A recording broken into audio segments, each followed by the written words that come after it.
अब हम आपको शिव पुराण की कथा को सुनाते हैं। जो भक्तजन इस कथा को शुरू से लेकर आखिर तक यूट्यूब चैनल के माध्यम से या शेयर चैट के माध्यम से या फेसबुक के माध्यम से इस कथा को श्रवण करते हैं, उनके सारे कष्ट भोले बाबा दूर कर देते हैं और उनकी सभी इच्छाएं पूर्ण कर देते हैं।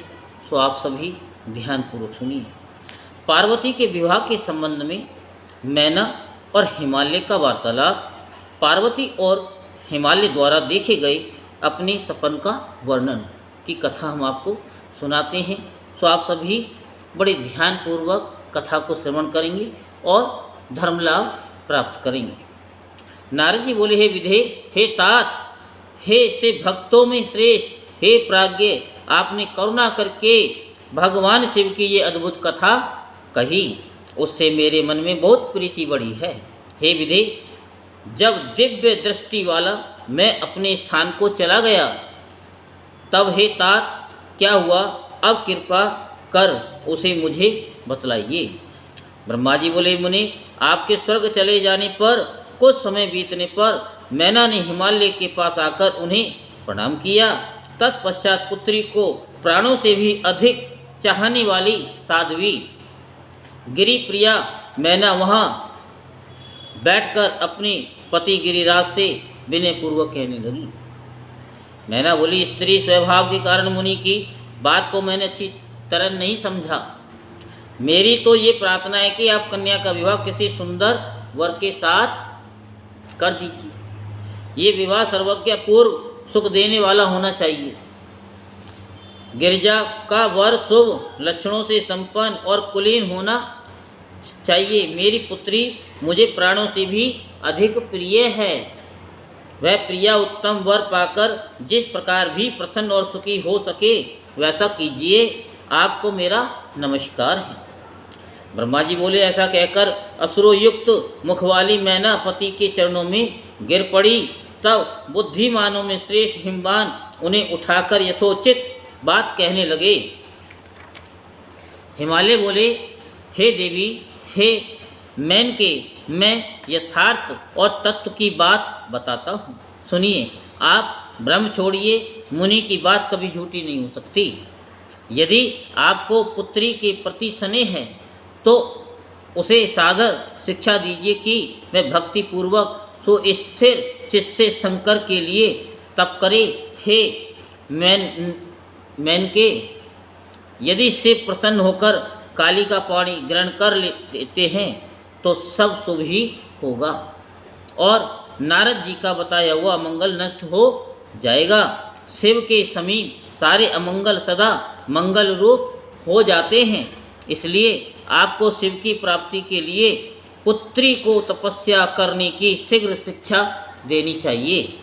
ब्रह्मा जी बोले, हे नारद, हिमवान की यह बात सुनकर मैना परम प्रसन्न हुई। वे तपस्या में रुचि का उपदेश देने के लिए पुत्री के पास गई। पुत्री के सुकुमार शरीर पर दृष्टिपात करके मैना को बड़ी व्यथा हुई और उनके दोनों नेत्रों में शीघ्र ही आंसू भर आए। तब गिरिप्रिया मैना पुत्री को उपदेश न दे सकी, किंतु माता की उस चेष्टा को वे पार्वती शीघ्र ही समझ गईं। तदंतर वे सर्वज्ञ परमेश्वरी कालिका देवी माता को बार बार आश्वासन देकर शीघ्र कहने लगी। पार्वती बोली, हे माते, हे महाप्राज्ञ, सुनिए। आज की रात्रि के ब्रह्म मुहूर्त में मैंने एक सपना देखा है, उसे बताती हूँ, आप कृपा करें। हे मात, हे दयालु एवं तपस्विनी ब्राह्मण ने मुझे शिव के निमित्त उत्तम तपस्या करने का प्रसन्नतापूर्वक उपदेश दिया है। ब्रह्मा जी बोले, नारद, ये सुनकर मेनका ने वहाँ शीघ्र अपने पति को बुलाकर पुत्री के देखे हुए उस सपन को पूर्ण रूप से बताया। तब मेनका से पुत्री के सपन को सुनकर गिरिराज बड़े प्रसन्न हुए और वाणी से पत्नी को समझाते हुए कहने लगे, गिरिराज बोले, हे प्रिय, मैंने भी रात के अंतिम पहर में एक सपना देखा है। मैं आदरपूर्वक उसे बताता हूँ, आप प्रेम पूर्वक सुने। नारद जी के द्वारा बताए गए वर के अंगों के लक्षणों को धारण करने वाले एक परम तपस्वी प्रसन्नता के साथ तपस्या करने के लिए मेरे नगर के निकट आए हैं।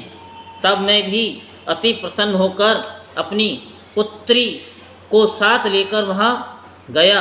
उस समय मुझे ज्ञात हुआ कि नारद जी के द्वारा बताए हुए वर भगवान शंभु ये ही हैं। मैंने उन तपस्वी की सेवा के लिए अपनी पुत्री को उपदेश देकर उनसे भी प्रार्थना की कि वे इसकी सेवा स्वीकार करें, परंतु उस समय उन्होंने उसे स्वीकार नहीं किया।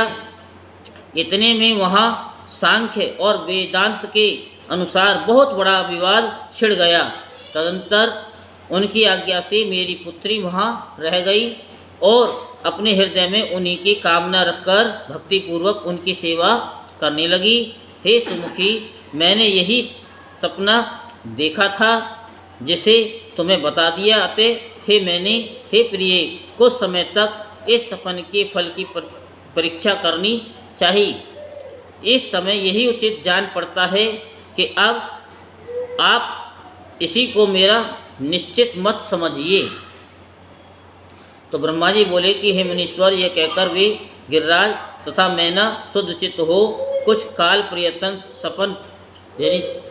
सपने के फल की प्रतीक्षा करने लगे।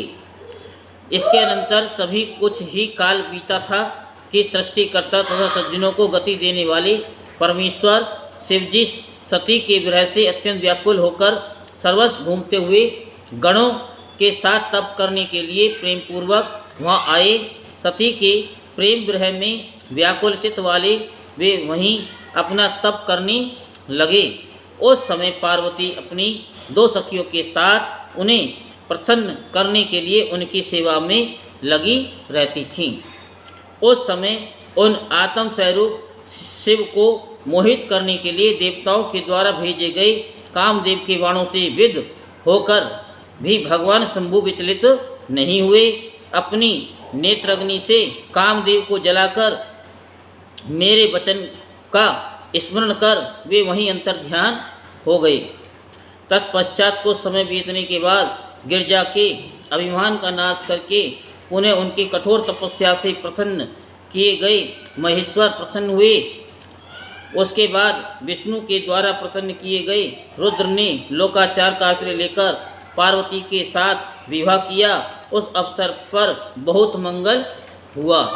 पुनः ब्रह्मा जी बोले, हे तात, इस प्रकार मैंने संक्षेप में विभु शंकर का अत्यंत दिव्य चरित्र आपसे कहा। अब आप और क्या सुनना चाहते हैं? बोल शंकर भगवान की जय। हर हर महादेव, हर हर महादेव, हर हर